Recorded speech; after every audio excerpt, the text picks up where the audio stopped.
Co by se stalo, kdyby naše armáda dostala v roce 1968 příkaz k obraně?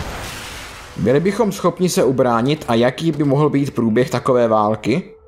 Takto složité téma se nedá odvodit pouze od počtu armád, ve které by sice měla navrch invazní armáda s dvakrát větší přesilou, nicméně ČSLA by jim byla více než schopna klást odhodlaný odpor.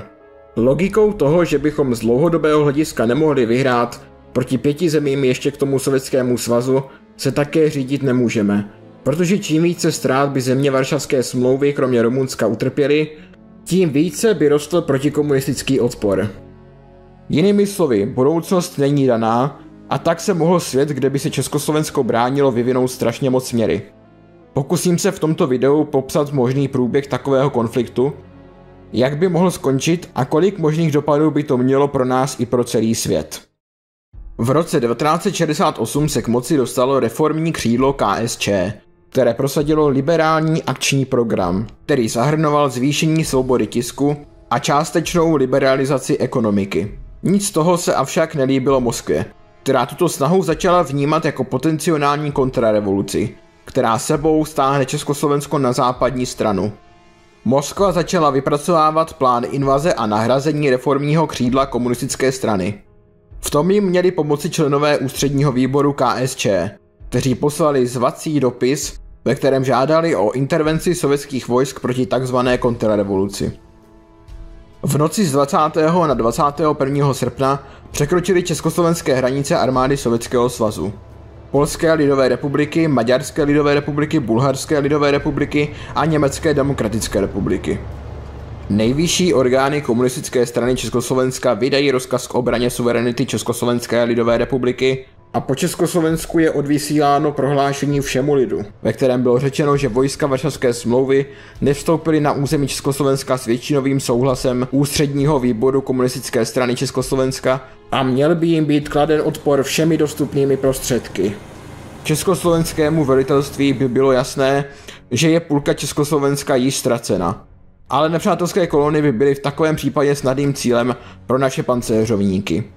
Situace by byla velmi podobná jako na počátku invaze na Ukrajinu. Kromě našich vojáků by se do cesty postavili i samotní civilisté, kteří by tím poskytli více času pro přesun našich jednotek ze západu na východ. Celé Slovensko by se v této době již nacházelo v obklíčení. Útěchou nám může být, že na území Slovenska bylo umístěno pouze 15% personálu ČSLA, který by i přes svou bezvýchodnou situaci bojoval do posledního náboje. Ve 2 hodiny raní přistává nákladní letadlo Antonov plné elitních výsadkářů ze 7. gardové výsadkové divize na Ruzyňském letišti. Jenže tentokrát dostali přivítání.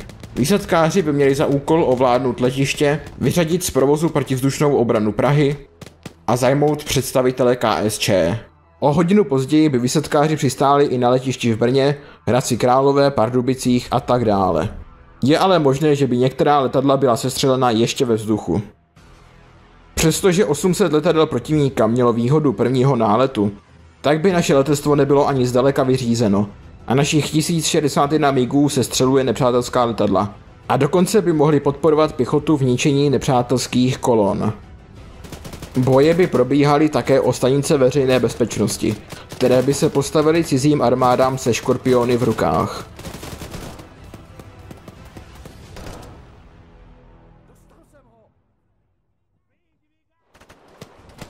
Mezitím by vojáci ČSLA nacházející se v Praze odráželi útoky výsadkářů na budovu ústředního výboru komunistické strany Československa.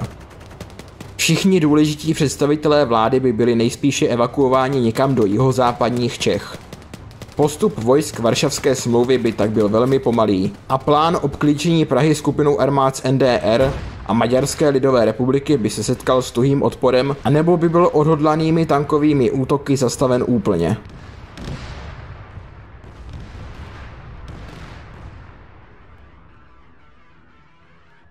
Praha by po několika dnech padla. Ale to by nebyl konec a ČSLA by se znovu přeskupilo na nové linii. Tím by se dala ukončit první fáze, protože po tomto bodě už lze jen polemizovat. Protože by výsledek pokračování konfliktu mohl být všelijaký. Vojska Varšavské smlouvy by mohly být nakonec úspěšná. Avšak za cenu drtivých ztrát sahajících do 100 000. což by klidně mohlo urychlit konec východního bloku dříve, než jak se stalo v naší časové lince. Nebo by se mohlo stát, že vzhledem k pomalému tempu obsazování a neúprosným ztrátám by se vojáci Varšavské smlouvy otočili proti jejich sovětským soudruhům a v zemích by propukla povstání. První by byli nejspíše Poláci, kteří by se nadále odmítali účastnit tak bratrovražené války. Nedlouho poté by následovali Bulhaři, Maďaři a celý východní blok by zrebeloval proti Sovětskému svazu, který by nakonec vydal povel opustit území Československa. V takovém případě by se jednalo o vítězství ČSLA a Československé socialistické republiky. Svět by tak byl pozměněn k nepoznání a u nás by nejspíše vydrželi u moci reformovaní komunisté, kteří by se akorát z komunistů přejmenovali třeba na socialistickou stranu pokroku. A byli by tak v československé historii pamatováni jako vláda, která se rozhodla bránit suverenitu země i proti vlastním soudruhům. Čímž by se změnilo i naše současné vnímání komunistické strany. A nejspíše by měla mnohem větší popularitu. A nebo by byla naopak pamatována jako ta strana, která nás zavlekla do zbytečné války, která nám způsobila nezměrné škody. Ona možnost samotná, že by se komunisté bránili proti komunistům a způsobili si tak škody, které by nakonec oslabily jen a pouze východní blok, je velmi malá. A v podstatě tento scénář počítal se 100% lojalitou celého velitelství ČSLA, což není vůbec zaručená věc. A proto je zcela logické, že se naše nejvyšší orgány rozhodly v první řadě invazi nebránit.